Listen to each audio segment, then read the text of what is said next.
The night Adiz pulled over for a stranger on a Seoul highway, she told herself it was simply the right thing to do. He was collapsed against a guardrail in the rain, soaked through, barely conscious, with no one stopping for him. She didn't know him. She owed him nothing. But she stopped anyway, because that was who she was, and who her mother raised her to be. She helped him. She asked nothing in return. And she drove home thinking the story was already over. It wasn't.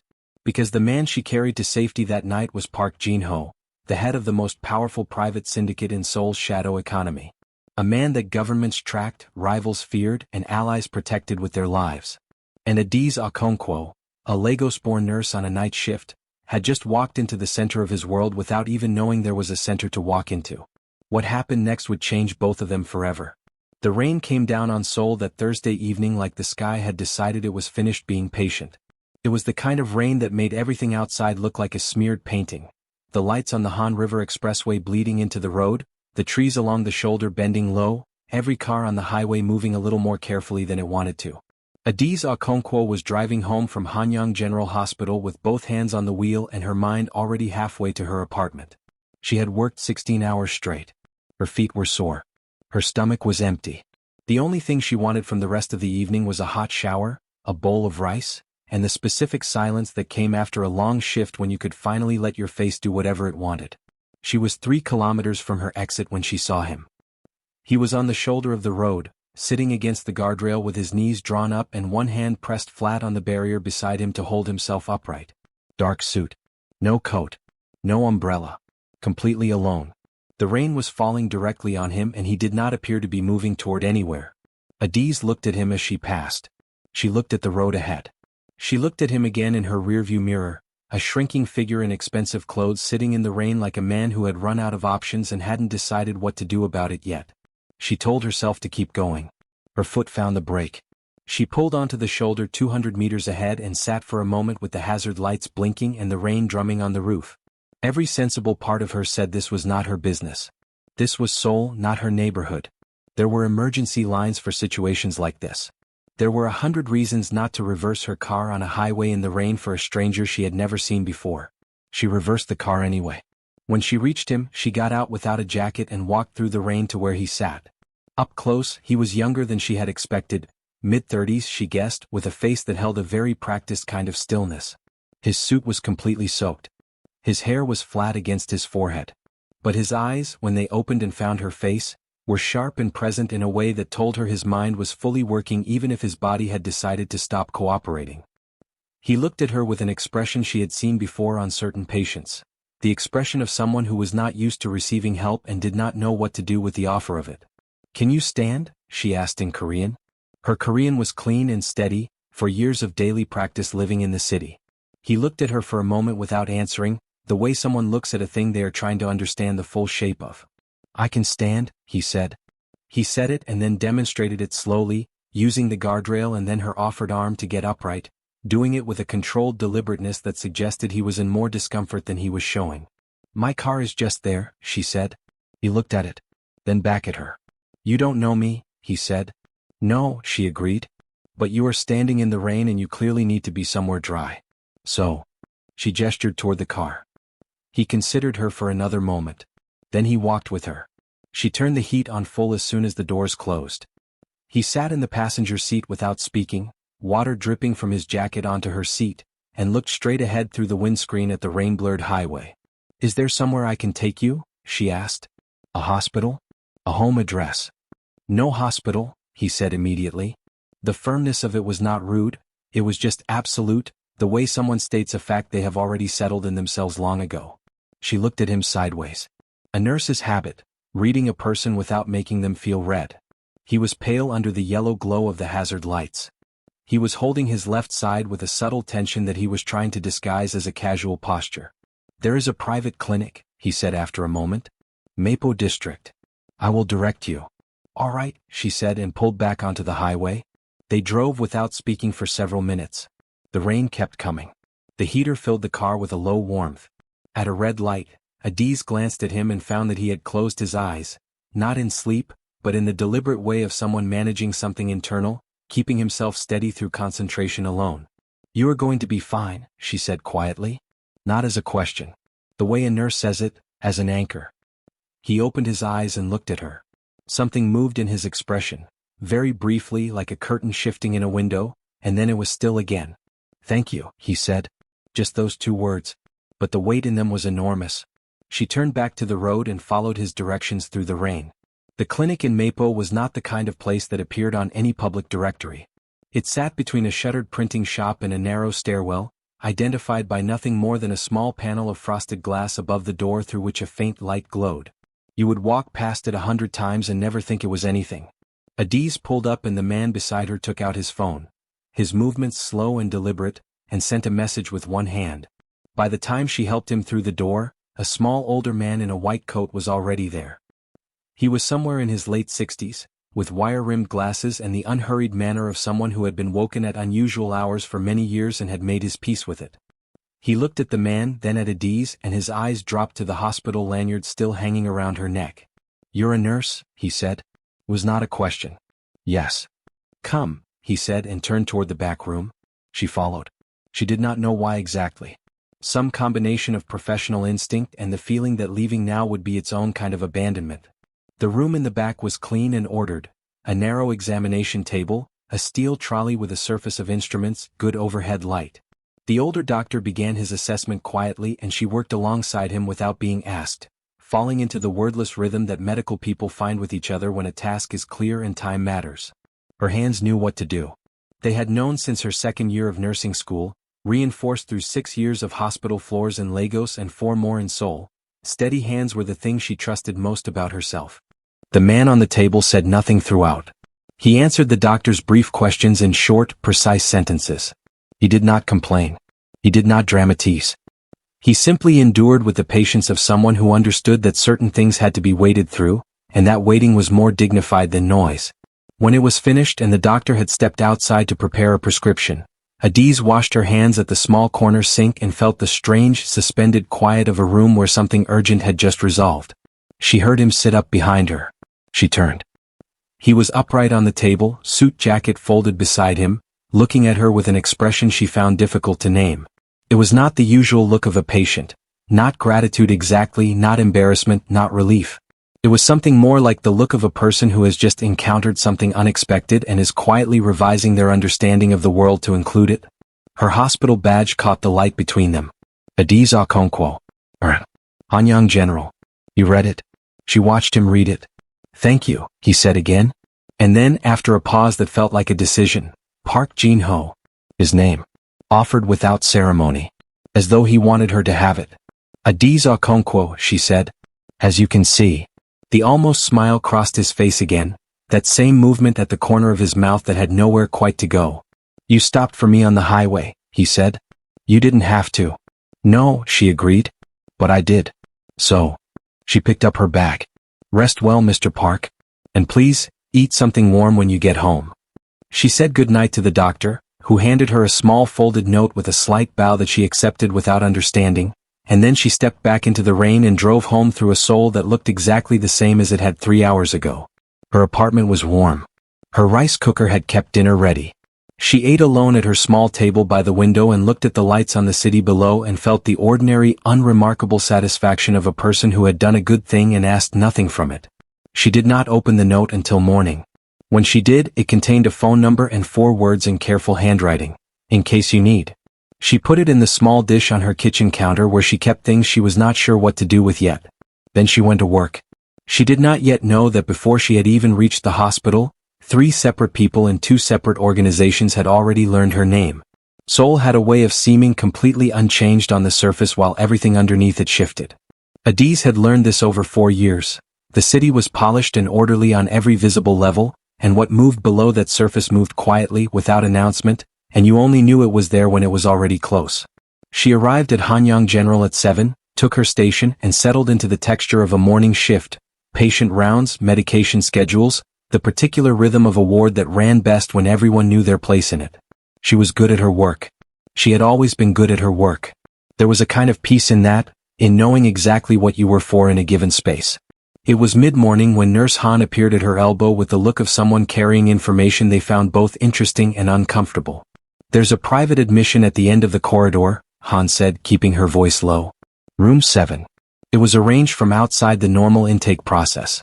Administration signed off this morning before any of us came in. And? Adiz said, not looking up from her chart. 2 men outside the door. Not hospital security. Different shoes. Han paused meaningfully. Different everything. Adiz looked up now. Down the corridor, the door to room 7 was closed. 2 men stood outside it in dark clothing, hands relaxed at their sides, faces forward. They were not aggressive. They were simply present in the particular way of people whose entire purpose was to be a boundary. Government, someone said behind them.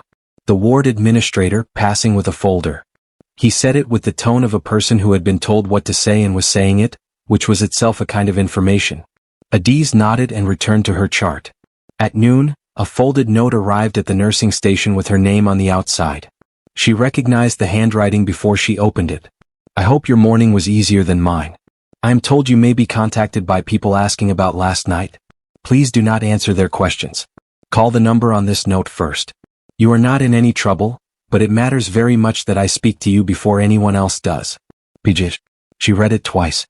Then she folded it and put it in her pocket.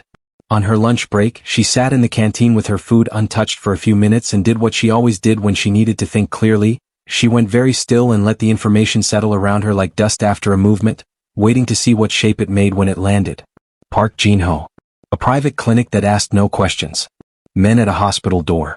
A note sent to her workplace before noon. She was not afraid. Fear was a feeling she had respect for. It was useful when it was accurate, but this was not fear. This was the feeling of standing at the edge of something large whose full shape you hadn't seen yet. She finished eating. She went back to work. She completed her shift without incident. In the car park at 6 in the evening, she sat in her car and called Yemi. The name Park Jin-ho, she said when her friend answered. Tell me everything you know. The silence that followed lasted long enough to tell her that Yemi knew something. Adiz. Yemi's voice had changed, lowered, careful. Where did that name come from? He told it to me himself. A longer silence. Come to the restaurant. Right now. Before you go home. Adiz started her car. The back entrance to Yemi's restaurant in Itaewon was unlocked, which meant Yemi had been expecting her. The dining room was still set for the evening service but empty at this hour, and Yemi was in the kitchen with 2 cups of tea already poured, sitting across from the stool she always left for Adiz. Yemi had been in Seoul for 8 years and had a kind of fluency with the city that went beyond language. She understood its social geography, its unwritten rules, the difference between the Seoul that tourists saw and the Seoul that ran underneath it. She was also one of the few people in Adiz's life who combined warmth with absolute directness, and right now her directness was fully engaged. Park Jin-ho, Yemi said, wrapping both hands around her cup, is one of those names that people in certain circles in this city say carefully and quietly and never in public. He runs what people call the Chongpa Syndicate, a private network built over 30 years. Property. Logistics. Connections that go deep into the business and government layers of this city. He is not a street-level man. He operates from a level most people never see. Adiz put the note on the table between them. Yemi looked at it, then at Adiz. He sent this to you at the hospital? Yes. Before noon. He found your workplace in less than 12 hours. Yemi was quiet for a moment.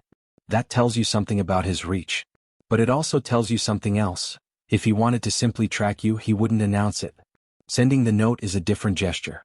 He is telling you he found you and also telling you he is not hiding that he found you. That is either protection or it is a warning dressed as one. I don't think it's a warning, Adiz said. What makes you say that? Adiz thought for a moment. The way he spoke to me. In the clinic. There was no performance to him. He was not managing me the way someone manages a threat. He was, she paused, searching for the right word. Honest. In the way that people are honest when they are too tired to be anything else. Yemi considered this. Call the number on the note, she said finally. You're sure? I am sure that not calling is its own kind of statement and not a safe one. In his world, silence reads as either strategy or fear. You are neither strategic nor afraid, and he should know that early. Call. Be brief. Be clear about who you are and what you are not. Adiz looked at the note for another moment. Then she picked up her phone. The call was answered on the second ring by a calm professional voice. Not Park Jin-ho's, younger, with a clipped precision that suggested someone trained specifically to manage communication. This is Adiz Okonkwo, she said in Korean. I am a nurse. I assisted Mr. Park last night as a passing stranger with no prior connection to him or his affairs. I received his note. I am calling as he asked. I want to be understood clearly. I am not involved in anything, I am not afraid, and I do not require anything from anyone. I am simply calling because the note asked me to.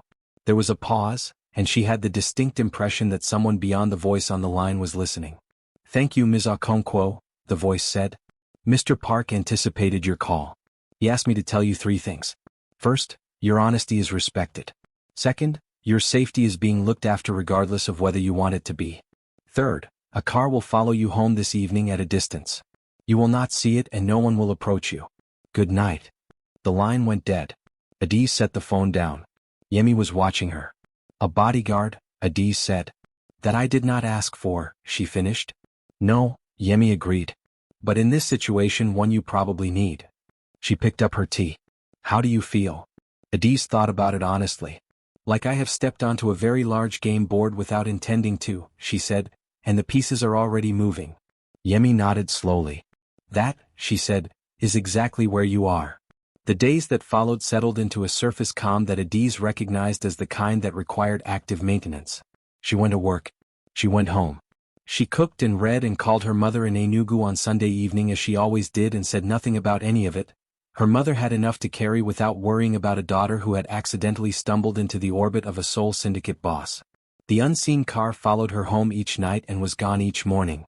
She knew it was there by the particular quality of the emptiness behind her, the feeling of a space that was occupied without advertising itself.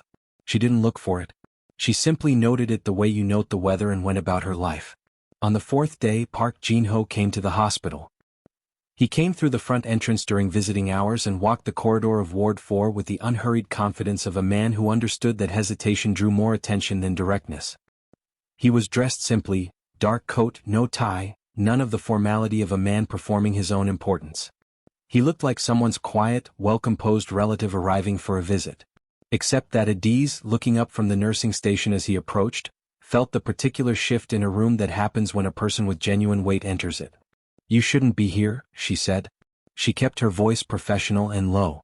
I know, he said, stopping at the station with his hands relaxed at his sides. I won't take long. There is something you need to hear directly from me and not from a note or a phone call. She looked at him steadily, then looked down the corridor, 2 colleagues at the far end neither paying attention, and said, There is a small waiting area behind that door. 2 minutes. He nodded. She waited 30 seconds, then walked naturally in that direction, pushed through the door and found him already inside, standing by the window. The people who are looking for information about me have identified you, he said without preamble, because she had said 2 minutes and he was a man who respected stated limits. They believe that a person who helped me is either connected to me by design or useful to them as leverage. Neither is true, but people in their position do not always wait for truth to catch up. She leaned against the wall with her arms crossed. What exactly are you asking me to do? I am asking you, not instructing, to consider staying somewhere safer for 2 weeks. A residence I can secure. My people would ensure your comfort and your independence. After 2 weeks, a legal process I have been building for 3 years completes, and the interest in anyone connected to me dissolves. No, she said. He received the word without reaction. Ms. Okonkwo. Let me tell you something about where I come from, she said. Her voice was calm the way deep water is calm, not because nothing is there but because what is there is settled and certain. I grew up in a neighborhood in Enugu where things were complicated and the complications had teeth. My mother ran her pharmacy through all of it. She didn't close. She didn't hide. She stood at her counter every morning because the people in that neighborhood needed her to, and because she refused to let fear write her schedule for her. She held his gaze. I am my mother's daughter. I will not be relocated out of my own life because someone else's situation has reached my doorstep. He looked at her for a long moment. There was something in his face, not frustration, not resistance. It was closer to a recognition, the look of a person encountering a quality they have a great deal of respect for. Then I will ask something smaller, he said. Be more careful than usual. And if anything happens that feels wrong, anything at all, contact the number immediately. I was already planning to be careful, she said. I don't need to be asked. I know, he said. I am asking because I need to say it. That last sentence came out differently from the rest. Quieter, more personal than professional. He seemed to note this himself and looked briefly at the window before looking back. "Thank you for seeing me," he said. She pushed off the wall. "2 minutes," she said. "Which I believe are up." She went back to her ward. He left the building. That evening there were 2 unseen cars instead of 1. The men came on a Wednesday. Adiz was eating dinner alone in the hospital canteen. Rice and kimchi soup, the end of a long afternoon shift, the particular low-hum tiredness of someone who has been professionally warm for 8 hours and is now simply human. The canteen was quiet at that hour, mostly empty, the overhead lights doing their flat, uninspiring work. 2 men sat at her table without invitation. They were polished in their presentation, suits that were chosen carefully, an ease in their manner that was constructed rather than natural. The kind of ease that is practiced in a mirror. "Ms. Okonkwo," said the one on the left. His Korean was standard but carried beneath it something that wasn't Seoul. "We are not here to cause any problem for you. We simply want to pass a message to someone we believe you have recently been in contact with." "I don't know who you mean," she said and cut into her rice. "You helped a man on the Hanyang Expressway last Thursday evening." "I have helped many people," she said. "I'm a nurse." The one on the right leaned in slightly. "We know your shift schedule. We know your address. We know your friend who runs a restaurant in 81. We are telling you these things not as a threat." "Then don't tell me these things," she said. Both men paused. She set her fork down and looked at them fully, the deliberate, direct look of a woman who has decided to stop going sideways and go straight instead. "I will tell you what I know to be true," she said, her voice even and quiet. "I am a nurse. I stopped to help someone who needed help. That is the whole of my connection to anything you are interested in. I'm not a messenger. I'm not a player. I am not afraid of you." She looked from one to the other. "And I will also tell you that this canteen has security cameras, and I have already sent a message to a number I was given for situations like this one. So you now have a choice between leaving quietly as though this conversation never happened, or remaining here and becoming part of a record." She had sent the message under the table 5 minutes ago, the moment they had sat down, 1 word to the number she had memorized, canteen. The 2 men looked at each other with the brief, wordless communication of people recalibrating. "You are more prepared than we expected," the first man said. There was almost something like appreciation in it, which told her they had come expecting a frightened woman and found something else entirely. "People usually are," she said, "when you underestimate them." They stood. They left. Their food, they had ordered nothing, was simply their absence. Her hands, which she checked by picking up her fork, were completely steady. 11 minutes later, Park Jin-ho's people arrived. She watched through the canteen window as they moved quietly and efficiently through the building, noting exits, speaking to security. She finished her dinner. She returned to her ward. She did not call him. He called her an hour later. "Are you all right?" His voice was different, faster underneath its surface than she had heard before, the composure there but working harder than usual. "Completely," she said. Pause. "I am sorry. You told me it would reach my door," she said. "You were right. I would like to meet you," he said. "Somewhere you choose. I owe you a fuller explanation than I have given you, and I owe you real options rather than the limited ones I offered before."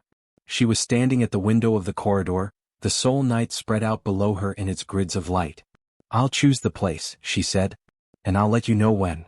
"Of course," he said. "Whenever you are ready." She hung up. She looked at the city for another moment. Then she picked up her phone and called Yemi. She chose a Nigerian restaurant in Itaewon called Aya Topes, not Yemi's place, but one 3 streets away, run by a broad, cheerful woman from Benin City who had fed half the Nigerian community in Seoul for 12 years and whose kitchen smelled of home in a way that Adiz needed around her for what came next. It was neutral ground in the deepest sense. Not neutral because it was empty of meaning, but neutral because the meaning in it was entirely hers. In Aya Topes, she was not a foreigner navigating someone else's city. She was simply a woman from a particular place, eating food from that place, in the company of people who understood without explanation what it meant. Park Jin-ho arrived 5 minutes before the time she had given him. He looked around the room with the careful attention she had come to expect from him, the instinct of a man who always reads the environment before settling into it. Then he found her table and walked over and sat down across from her with a simplicity that, she had started to notice, was one of his most consistent qualities. He did not perform. He simply arrived. "You're early," she said. "You said 8, he said. "I was raised to be early." She almost smiled. She had ordered before he arrived, jollof rice, fried plantain, a small pot of egusi soup, and the food was already on the table. He looked at it with the particular open-faced curiosity of someone who has no experience with a thing and is genuinely interested rather than politely tolerant. "That is jollof rice," she said, pointing. "This is egusi soup with plantain. Eat." He picked up a fork with the willingness of a man who has decided to trust the recommendation and followed through. She watched him taste the jollof rice and waited. He looked up. "This is extraordinary," he said. The directness of it, no preamble, no qualification, made her feel something warm and slightly unexpected. "It is," she agreed. "I've been making this since I was 9 years old." They ate for a while in a companionable quiet that surprised her with how natural it felt. Two people from very different worlds sharing a meal in a borrowed space and finding, in the act of eating, a temporary equality that status and circumstance had not yet complicated. Then he set his fork down and looked at her in the way she had started to recognize as his version of gathering himself. "My father built the Champa Syndicate from nothing in the early 90s, he said. "He was a practical man who lived in a practical world and made the decisions that world required. I inherited it when I was 26 and he was gone, and I was not my father." He looked at the table. "I spent the first 5 years learning the shape of everything he had built. I spent the next 5 years deciding what I wanted to do with that shape. And I have spent the last 3 years carefully, quietly, building the case that will allow me to hand the whole of it to a government authority in a formal legal process. Not a collapse, not a scandal, a structured transition that protects the people underneath it and ends the network properly." Adiz listened. She had the quality of a person who listens with their whole self, not waiting for the point but receiving everything as it came. "The men who approached you," he continued, "are part of a faction within my own network who have been working against this transition for 18 months. They benefit from the current structure and they do not want it to end. When they found out about you, a person connected to me from outside, someone without a clear position in the structure, they decided you were either an asset or a liability. Either way they wanted access to you." "To get to you," she said. "Yes." He paused. "The transition completes in 11 days. After that, the authority they have drawn from no longer exists. The faction dissolves because the thing they were protecting dissolves. And every person connected to this situation, including you, becomes simply a private citizen with no one's interest attached to them." 11 days, she said. 11 days. He held her gaze. "I am sorry that my situation became your situation. You pulled over on a highway to help a stranger and you have spent 2 weeks managing the consequences of my world. That is not what should have happened." She was quiet for a moment. Outside, 81 made its evening sounds, laughter from a bar across the road, the close-together voices of a city that pressed people together. "Can I ask you something personal?" she said. He nodded. "When you were sitting on that guardrail in the rain before I stopped, how long had you been there?" Something crossed his face. A movement she wasn't used to seeing there, something that wasn't composed, that was simply human. "Long enough," he said, "to wonder whether anyone would." She looked at him. He looked back at her. The restaurant moved around them. "Eat your egusi," she said quietly. He ate. 9 days. 8. 7. Adiz moved through each one the way she had learned to move through uncertain periods, not pushing against them, not speeding them up, just living fully inside each day while staying awake to everything around her. She worked her shifts. She visited Yemi. She cooked on weekends. She went to a Korean class she had been attending every Thursday for 2 years, because the life she had built in Seoul was hers and she was not going to let it become smaller on someone else's account. Park Jin-ho called every 2 or 3 days. Never long calls, 10 minutes at most. He asked how she was with the specificity of someone who actually wanted to know, not the vagueness of someone performing concern. He asked about her work. She asked about his. Once he told her that he had tried to make jollof rice from a recipe he had found online, and the way he described the result, with a dry, understated precision that she was starting to recognize as his version of humor, made her laugh for the first time in a week. "You can't learn jollof rice from the internet," she told him. "I now understand that," he said, and there was the almost smile in his voice. Yemi, who had heard all of this in installments over tea and fufu, sat across from Adiz on the 6th evening with her reading the room, face fully deployed. "You like him," she said. "He is a complicated person," Adiz said. "That wasn't the question." "He is thoughtful," Adiz said. "And honest in a way that people with his kind of power are not usually honest. And yes." She paused. "Yes, I like him. And his world." Adiz wrapped both hands around her cup. "His world is ending," she said. "That is rather the point.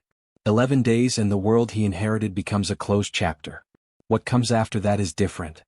And you want to find out what comes after, Yemi said. It was not a question, and Adiz didn't answer it like one. She simply looked at the table with the expression of a woman who has already done her honest accounting and is living with the results. On the morning of the 9th day, things shifted. One of Park Jin-ho's most trusted people, a man named Shin who had been with him for nearly a decade, missed a scheduled check-in. Park Jin-ho's team worked quietly through the morning and by afternoon understood that Shin had been followed and that during the disruption, certain information had been passed to the opposing faction. Not dangerous information, nothing structural, nothing about the transition, but personal information. Contact details. An address. Adiz's address. Her phone rang at 6 in the morning on the 10th day. She was already awake. She had always been a light sleeper, the inheritance of years of on-call shifts, and she answered on the first ring. Adiz. Park Jin-ho's voice had a quality she had not heard in it before. The composure was still there, but it was thinner, working against something underneath it. I need you to leave your apartment now. Not in 5 minutes. No. Take your bag, your phone, your documents. Leave through the side stairwell. Do not stop to check anything. She was already on her feet and moving. The stairwell was quiet when she reached it. She went down 3 floors to the side entrance that opened onto the narrow service lane rather than the main street, and she pushed through into the gray early morning air and walked quickly away from the building without looking back. 6 blocks away, she stopped in the sheltered doorway of a closed florist and called him back. I'm out, she said. The sound he made was not dramatic, it was quiet and brief, the small exhale of someone releasing something they had been holding too tightly. But she had been listening to his voice for 11 days now and she heard everything in it. There is a car, he said, and his voice had leveled again. 2 streets east of you. Dark green. The driver has your photograph. Where is he taking me? Somewhere safe, he said. I will be there when you arrive. I am already on my way. She stood in the florist's doorway and looked at the Seoul morning assembling itself around her. Delivery trucks, a woman with a dog, the sky going from gray to the particular pale gold of very early light. She felt the cold on her face and the weight of her bag on her shoulder and the strange, clarified feeling of being fully present in a moment that would matter. The dark green car turned the corner. She walked toward it. The place he brought her to was a residential floor in a quiet building in Yongsan, the kind of building that had no nameplate outside and a lobby that opened only to a keycard. The apartment inside was simple and warm and faced east, which meant the morning light came straight through the living room windows and lay in long clean lines across the floor. Park Jin-ho was there when she arrived. He was standing at the window and he turned when she came through the door and something in his whole body settled, visibly, involuntarily, in the way of a person whose worry has just resolved itself. He did not say anything immediately. He simply looked at her with the relief clear and unmanaged on his face, and she let him, because she understood that some moments need to be received and not rushed past. 1 day left, she said, setting her bag down. 1 day, he said. She sat in the armchair nearest the window. He sat across from her on the low sofa. Between them, the morning light moved slowly as the sun came up. And then they talked. Not about the transition or the faction or the timeline. They talked the way people talk when the urgency has lifted and what remains is simply the reality of 2 people who have spent 11 days learning the sound of each other's voice and now have, for the first time, nowhere particular to be. He told her about growing up as his father's son, the weight of that, the pride of it, the slow understanding that the inheritance was both a gift and a lock. He told her about the moment 8 years ago, when he had sat in his father's old office and understood that the choice of what to do with power was itself the most important power he had. She told him about her first year in Seoul, the loneliness she had expected and the deeper loneliness she hadn't, the specific kind of invisible that a black woman becomes in a city that doesn't have a cultural framework for her, and the slower work of building herself a life anyway, one relationship and one routine and one act of stubbornness at a time. He listened with the quality of a person who was not waiting for their turn. She noticed this about him. She had noticed it for days but was only now willing to name what she was noticing. You asked me on the highway if I could stand, he said at one point. You had never met me. You knew nothing about me. But the question was completely without condescension. You asked it the way you would ask someone you had known for years. That's how I ask everyone, she said. I know, he said. That is the thing about it. Late in the morning he made tea. She had not expected him to know how. He brought it out in 2 cups on a plain tray and set it on the table between them with a slight awkwardness that suggested this was not a thing he did often in his own kitchen but had decided today to attempt. She wrapped both hands around the cup and felt the warmth and thought of her mother's kitchen in Enugu, which always smelled of ginger and something frying, and felt homesick in the sweet, manageable way that meant she was also happy. At noon his phone rang. He stood and moved to the far side of the room, and she turned toward the window and looked at the Yongsan rooftops and the thin winter sky above them and gave him the privacy of the moment. It lasted 5 minutes. When it ended, she heard him come back and she turned. His face had changed. Not dramatically, he was not a man of dramatic expressions, but she had learned to read the small shifts of it, and what she saw now was the release of something that had been held for a very long time. "It is done," he said. She let out a breath she hadn't realized she had been saving. The legal transfer had completed. The case had been formally received by the authority that had been waiting for it. The Changpa Syndicate as a functioning network had passed out of his hands and into a process that would wind it down properly, cleanly, and without scandal. The faction that had been working against him had no ground left to stand on. He stood in the middle of the room and looked at her, and she looked back at him, and the morning light kept moving across the floor between them. "You saved my life twice," he said. "Once," she said. "Once on the road," he said quietly. "And once by being the kind of person whose honesty reminded me of what I was trying to build toward and why. I've been doing this alone for 3 years. And then you," he paused. "And then there was you." She was quiet for a moment. There was a particular quality to the silence in the room, the quality of two people who are standing at the edge of something and have both acknowledged without saying it directly that they are standing there together. "I stopped on a highway for a stranger," she said. "I keep saying that because I need us both to understand it. I did not stop because of who you are. I stopped because of who I am." "I know that," he said. "I have known that since the clinic. It is the most important thing about you." "There are many important things about me," she said, and the slight lift at the corner of her mouth was fully intentional this time. He looked at her with an expression she had not seen on him before, open and unhurried, the expression of a man who has put down a very heavy thing and is remembering how to stand without it. "I would like to know all of them," he said. "If you are willing." She thought of Yemi at her kitchen table saying, and yet with that knowing look. She thought of her mother saying, as she had said since Adiz was a girl, that the truest things always arrived without announcement. She thought of a rain-soaked highway and a man against a guardrail and the moment she had chosen without choosing, following something in herself that was older and quieter than reason. "Jollof rice first," she said. "Proper jollof rice. Made correctly. Not from the internet." He looked at her with the almost smile finally, fully arriving, and it turned out, when it completed itself, that it was worth the 11 days of almost. "Yes," he said. "Jollof rice first." Outside, Seoul kept its enormous, layered life moving. 10 million people and all their hidden stories, all their accidental collisions with meaning, all their moments of choosing kindness or choosing away from it. And in a quiet apartment in Yongsan facing east, a woman from Lagos and a man from Seoul sat in the morning light and began, without ceremony or fanfare, the careful, hopeful work of beginning. You never know the full weight of a moment when you are living inside it. Adiz did not stop on that highway because she knew it would matter. She stopped because she had been taught, by her mother, by her work, by the long practice of being a person who shows up, that kindness does not wait for guarantees. It acts from the inside, not the outside. It does not calculate the return. And in a world that is very good at teaching people to protect themselves by closing down, the most radical thing a person can do is remain open. Open to the stranger, open to the complication, open to the version of themselves that chooses the harder, warmer thing when the easier, colder thing is right there waiting. Do not shrink yourself to fit a world that asks nothing of you. Expand into the one that asks everything, and find that it gives back more than you knew to want.